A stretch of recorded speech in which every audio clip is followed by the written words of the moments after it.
optimism from both sides.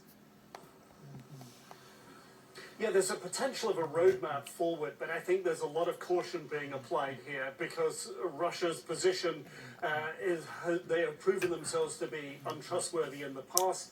We heard Secretary of State Antony Blinken earlier today saying that he thinks that Russia is trying to deflect and deceive.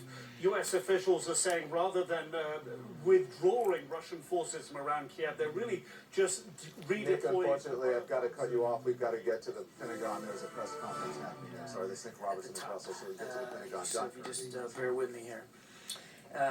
I do want to take a couple of minutes right at the beginning of the briefing to talk about things in Ukraine. There's been a lot of reporting today on withdrawals and Russian decisions, and I think it's really important that we put a little bit of this into context. So first, again, we've seen that Russia has attempted now for going on a month to sell this war of theirs to its domestic audience as a, quote, liberation of the Donbass. However, the intensified rhetoric over the last year and in the lead-up to Russia's invasion demonstrated that the Kremlin's real intent was to overthrow the democratically elected government and to occupy or annex large portions of Ukraine.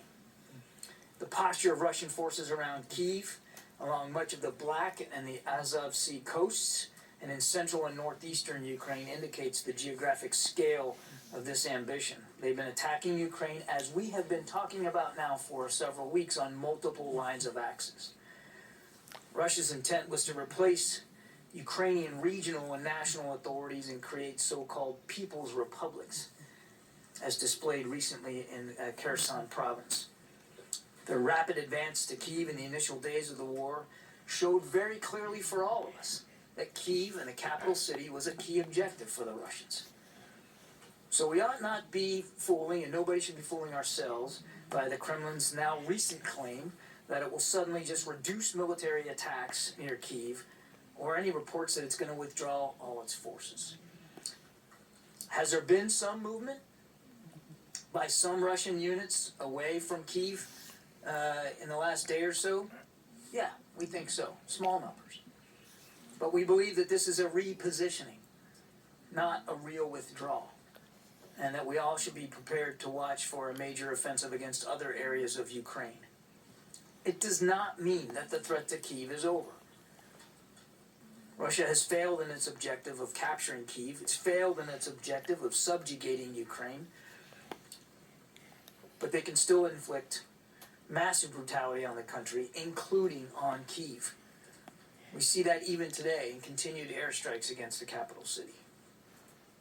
Mr. Putin's goals stretch far beyond the Donbass. The Russian Ministry of Defense's recent talking points may be an effort to move the goalposts, moderating Russia's immediate goals and spinning its current lack of progress as part of what would be next steps. But it's too early to judge what additional actions the Kremlin may take. No amount of spin can mask what the world has witnessed over the past month, and that's the courage and the military prowess of Ukraine's armed forces and its people, which are proving to be more than what Russia bargained for in its unprovoked and unjustified invasion. Now, that prowess is not accidental. We've talked about that a little bit. It's partly a result of the training and the support we and other allies over the last 8 years have been given to the Ukrainian armed forces. The United States, together with our allies and partners, we're going to continue to provide that support going forward to meet their security needs as they bravely stand up to this Russian aggression.